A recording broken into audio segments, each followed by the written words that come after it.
Olá, sete do Chicago, olá, seta da Chicago, eu sou Otávio Gá, este é o Super 8 e hoje tô começando minha maratona do prêmio do Peladão Reluzente que deve acontecer, sei lá como, em 25 de abril de 2021. Eu comecei uma tradição de fazer vídeo de pelo menos cada um dos indicados a melhor filme, então, pra não deixar acumular dessa vez e não ficar em cima da hora cheio de filme pra fazer e acabar fazendo depois que passa a cerimônia, achei melhor começar com aqueles que têm boas chances de aparecerem nessa categoria. Assim, eu joguei pra enquete lá no meu Insta e vocês aprovaram este drama de Tribunal da Vermelhinha. Espero que vocês curtam, sendo assim, bora!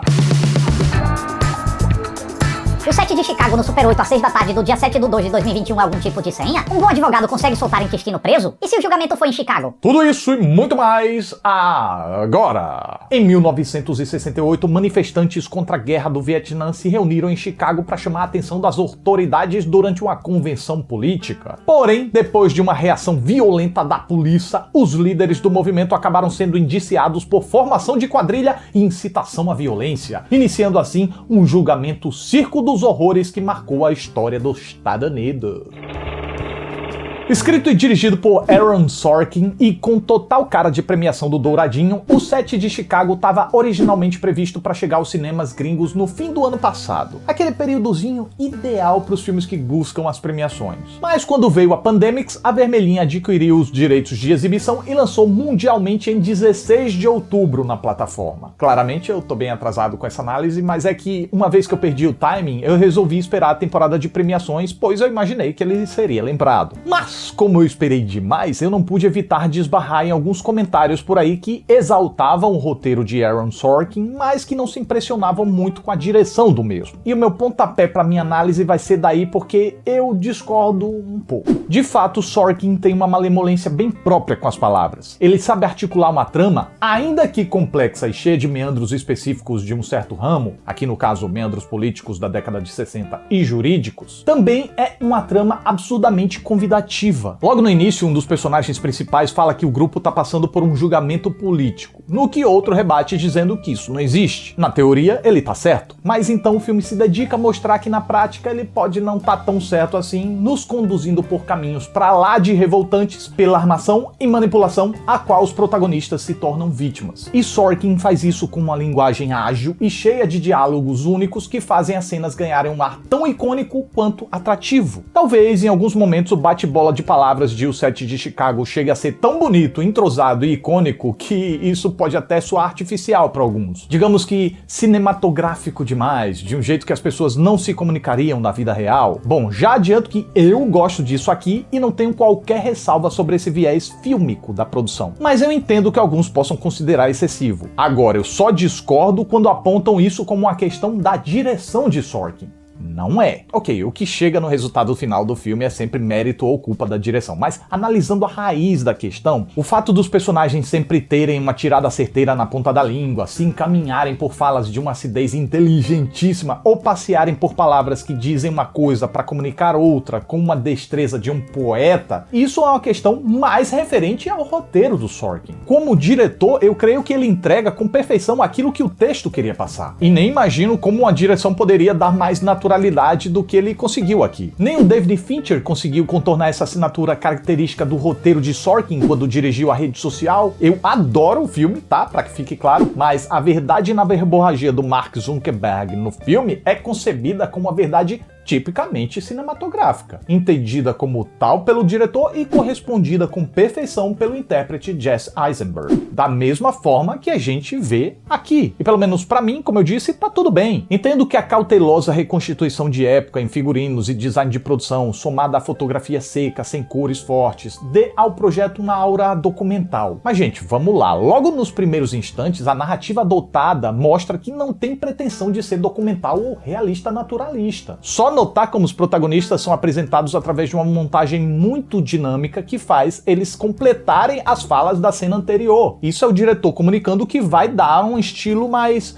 maneirinho. Falando nisso, eu gosto muito da levada que Sorkin imprime, tendo sabedoria para encaixar pitadas de humor em momentos que não estragariam a seriedade do projeto, e quando poderia estragar, ele saca isso e adota o tom mais sério. Gosto muito como a narrativa encontra momentos ideais também para usar flashbacks, sem deixar que eles pareçam invasivos ou óbvios. Na verdade, o diretor roteirista soube ouvir a necessidade do seu projeto e usou esse recurso de forma pontual quando se fazia necessário ilustrar, nos aproximar e nos fazer sentir o que estava sendo abordado. Para Moa, é uma direção segura que corresponde aos intuitos do roteiro, priorizando a dinâmica, o ritmo e a coesão no desenrolar dos fatos para oferecer uma apreciação compreensível e engajante. Acho justo dizer que a direção dele não seja genial, o que não precisava ser, ou que não tenha uma autoralidade evidente, o que também não precisava. Mas dizer que ela escorrega ou que seja problemática, aí eu já não creio que seja o caso. Quer dizer, assim, tem um momentinho, porque apesar de ser gratificante o clímax, eu preciso admitir que aí sim o Sorkin se entregou à pieguice e mergulhou na artificialidade, chegando a uma apoteose forçada que não condiz com o que foi mostrado ao longo do filme. É aquela cena construída para fazer a gente se sentir bem, mas forçada. Que é assim, né? No mais, eu creio sim que se trata de uma direção precisa e correta diante do que o texto exigia. E no caso deste, apesar de brilhante, eu creio que também não está livre de pecados. Pois além do que eu já apontei, que eu acredito ser injustamente atribuído à direção, e que eu acredito não ser um pecado, mas algumas pessoas podem considerar, a maior vírgula que eu teria com o roteiro é que às vezes ele faz parecer que o filme conta demais com o conhecimento prévio do público sobre o contexto histórico no qual a trama está inserida. O que basicamente faz é posicionar a trama naquele momento turbulento em que o pipoco pesado estava rolando no Vietnã e parte da população do Estados Unidos estava inconformada com os jovens sendo enviados para lá para morrer. O que, por um lado, é o suficiente para a gente entender o drama dos personagens. Por outro, talvez não seja o suficiente para a gente ter uma grande noção da amplitude e da importância de tais eventos. Sobretudo de forma mais específica mesmo, sobre essas manifestações, esses confrontos, essas represálias jurídicas como forma de inibir essas manifestações. Aí eu já creio que o roteiro peque ao não se aprofundar um pouco mais. Tá muito nebuloso, a que eu me refiro exatamente? À Convenção dos Democratas lá. Eu não conhecia aquilo lá. Posso estar sendo alienado? Posso, mas eu não conhecia. Por que especificamente era tão importante que a manifestação fosse diante dela? Do jeito que o filme mostra, é apenas um MacGuffin. É importante porque os personagens acham que é importante e ponto final. Mas vocês notam que uma amplificada melhor nisso poderia dar uma enriquecida na nossa experiência? Tentando achar uma desculpa que talvez Aaron Sorkin tenha achado que deixaria a narrativa intrincada demais e que poderia até perder o foco daquilo que ele considerava mais essencial. E faz sentido, cada escolha é uma renúncia. Mas como eu antecipei, isso é um pequeno porém em meio a tanta coisa boa. Principalmente se a gente levar em consideração que o filme se sai muito bem naquilo em que se concentra, que é o julgamento daqueles que supostamente teriam incitado a violência naquelas manifestações, suas perspectivas, motivações e divergências entre si. E o time de atores escolhido para contar essa história é excepcionante. Yahya Abdul-Mateen II protagoniza cenas tenebrosamente tocantes e pesadas e corresponde com uma acessibilidade maravilhosa. Frank Langella dá vida a um juiz detestável que passa longe da sua maior obrigação, a imparcialidade. Mas o que me faz olhar para o personagem não enxergar uma caricatura é que o ator deu um quê de senilidade ao personagem que faz até a gente ficar com uma dúvida sobre o seu caráter. Estaria ele gaga? É um velho arrogante? Ou não passa de um medíocre que fez a sua carreira se vendendo? Mark Rylance volta da vida a um personagem que, embora inteligente, é contido e tem fala mansa, tal qual aquele personagem que lhe deu uma estatueta do peladão reluzente em Ponte de Espiões. Mas as semelhanças param por aí, já que apesar de sempre fugir do contato visual, um detalhe que confere a ele uma falsa fraqueza, ele sabe sim subir o tom e se impor quando necessário. Jeremy Strong é o que compõe o sujeito mais carismático e boa praça do grupo, mas como ele não tem muito tempo em tela, sua presença tem mais essa função mesmo de nos aproximar do galerê. Quanto ao promotor interpretado por Joseph Gordon-Levitt, se era desse jeito na vida real, eu não sei, mas pro propósito dramático eu acho bacana que o diretor e o ator tenham tentado fugir do óbvio e dado a ele camadas de indecisão, deixando o óbvio para o colega dele incorporar. Mas, dos coadjuvantes, acredito que Sacha Baron Cohen tenha sido o destaque. Mais pelo contraste com o tipo de papéis mais burlescos que ele costuma dar vida do que pela complexidade do seu personagem aqui. Não que não seja bom, porque é assim, tá? Eu só não creio que seja um grande grande desafio, porque eu não subestimo ele. Pra mim, ele é um ator da hora. E aqui, o seu personagem ainda tem um sarcasmo que nem deixaria a gente entender como uma ruptura completa com o que ele vinha fazendo, né? E quer saber, pensando bem, talvez o seu brilho esteja na sutileza com que ele dá naturalidade à sua interpretação,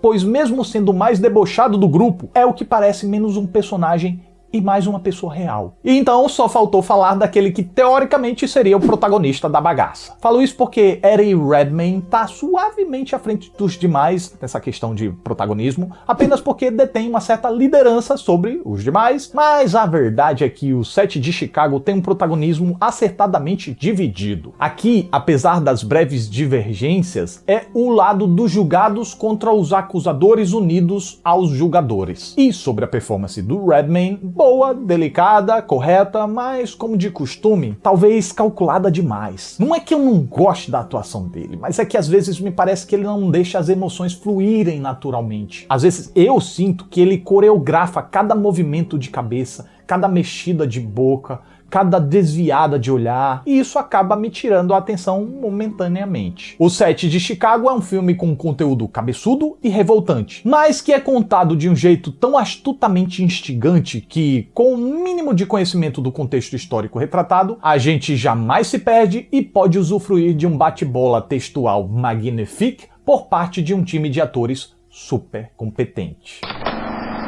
E essa é a minha reação enquanto eu assistia ao filme. E quais são as chances de indicação ao prêmio do Calvo Naturista? Bom, acredito que melhor filme é quase certo, direção tem boas chances, roteiro original é quase certo, ator coadjuvante pro Sacha Baron Cohen é bem provável, e aí pode entrar também em montagem, acho que esse filme entra fácil em montagem, fotografia, cabelo e maquiagem, figurino, design de produção, som, que agora não é mais dividida em mixagem e edição de som, agora é uma categoria só, trilha sonora, tem possibilidade, mas eu confesso que não me chamou muita atenção não, mas ela tá cotada. Tem possibilidade aí em 11 categorias. Vamos ver se confirma isso aí. Então é isso, mais um Super 8 tá chegando ao final. Eu fico muito grato pela atenção de vocês. Muito obrigado, até a próxima. Otávio, por favor, faça silêncio. Ah, ridículo. O que foi que você disse? Eu? Não, eu não falei nada não. Tomar no... Como? Tomar caju. Tomar caju faz bem, tem vitamina.